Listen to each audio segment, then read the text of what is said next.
Salam sejahtera Bapak, Ibu, serta saudara-saudari semua. Untuk mengawali renungan tentang firman Tuhan ini, mari kita bersatu dalam doa. Tuhan Allah Bapa di surga yang memelihara hati, akal, dan pikiran kami, berfirmanlah kepada kami sebab kami bersedia untuk mendengar, dan atas pertolongan Roh Kudus kami andalkan, kami boleh melaksanakan firman-Mu itu dalam hidup sehari-hari. Di dalam nama Tuhan Yesus kami berdoa. Amin. Sebagai nas renungan firman Tuhan hari ini diambil dari Injil Yohanes 3 ayat 17 yang berbunyi, sebab Allah mengutus anaknya ke dalam dunia bukan untuk menghakimi dunia, melainkan supaya dunia diselamatkan melalui Dia. Sebagai tema yang diangkat dari nas renungan kita ini adalah kedatangan Kristus bukan menghakimi, tetapi untuk menyelamatkan umat-Nya.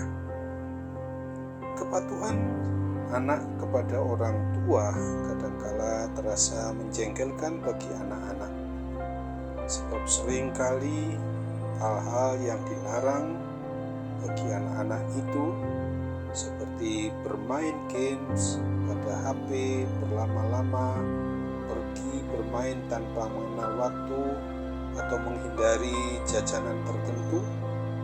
Anak-anak itu tidak mau peduli alasan orang tua melarang mereka, sekalipun hal itu dilakukan demi untuk kebaikan si anak itu sendiri. Mereka selalu menerjemahkan larangan sebagai tanda bahwa orang tua tidak sayang pada mereka, anak-anaknya. Anak-anak baru akan menyadari kekeliruan atau kesalahan mereka itu ketika akibat yang buruk terjadi pada dirinya.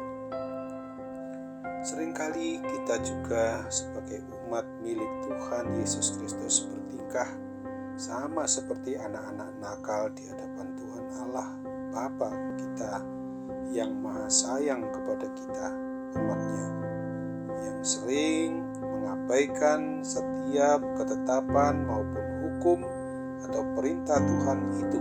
Bahkan kita menganggapnya sebagai belenggu yang membatasi ruang gerak diri kita. Kita seringkali mempertanyakan kebebasan hidup yang katanya Tuhan sediakan bagi yang beriman percaya kepadanya. Masih beruntung jika kita sadar bahwa adanya pergumulan hidup yang kita alami itu dapat membuat kita sadar pula tentang dosa dan kesalahan kita, sehingga kita mau bertobat atau berbalik kepada Tuhan Yesus Kristus. Bukankah seringkali bahwa pergumulan atau permasalahan hidup kita yang berat yang sedang kita hadapi itu kita tanggapi dengan menghujat Tuhan, bahkan meninggalkannya? Sesungguhnya sebelum kita sampai terjatuh pada pilihan yang keliru atau yang salah, maka marilah kita sadari betul bahwa segala ketetapan, yaitu berupa 10 perintah Tuhan itu diberikan kepada umat-Nya adalah sebagai wujud nyata kasih-Nya bagi kita umat-Nya.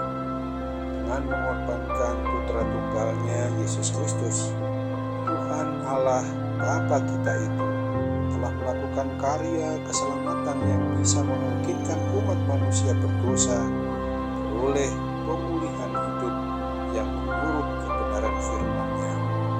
Allah Bapa kita sungguh tidak rela jika kita umat manusia ini yang hidupnya telah diangkat dari kekuasaan maut itu sungguh dipulihkannya kembali untuk tidak harus jatuh terperosok pada kubangan kekuasaan dosa atau kematian kekal.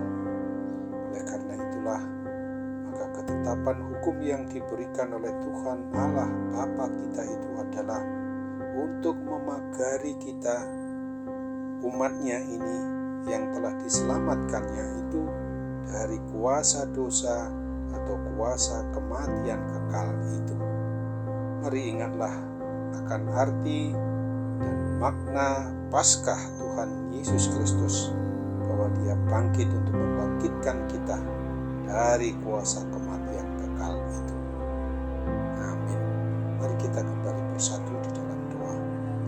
Tuhan Allah Bapa di surga, pujian syukur, terima kasih kami untuk selalu memahami betul bahwa kedatangan Tuhan Yesus Kristus sebagai wujud diri Allah yang maha tinggi, yang transenden, bukan untuk menghakimi hidup kami di saat kami masih berada dalam dunia milik Tuhan ini, tetapi untuk menyelamatkan kami umat-Mu supaya boleh terhindar dari kuasa kematian kekal atau kuasa maut yang adalah kematian selama-lamanya itu.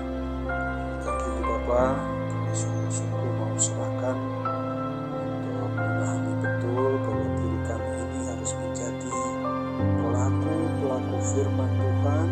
Jangan kami merasa bahwa peraturan maupun juga ketetapan hukum Tuhan itu bukanlah untuk membelenggu hidup kami, tetapi justru mau memagari kami, membangun suatu tembok pemisah dengan kuasa dosa maupun kematian yang kekal itu sendiri, sehingga kalaupun kami harus hidup, mampukan kami hidup untuk Tuhan. Dan jika kami mati, mampukan kami untuk memahami bahwa kematian kami adalah tetap menjadi milik-Mu untuk boleh dibawa kepada kehidupan yang kekal di sorga. Kami ingin serahkan seluruh hal yang memang sangat memberatkan kami akibat gangguan kesehatan, gangguan sakit penyakit itu, supaya Tuhan boleh membuat kami kuat, teguh, tetap di dalam iman, sehingga kami dapat melawan segala godaan akibat gangguan kesehatan dalam tubuh jasmani kami, terlebih dalam kehidupan rohani kami. Dalam nama Tuhan Yesus saja kami berdoa dan bermohon kepada-Mu dengan segenap hati kami.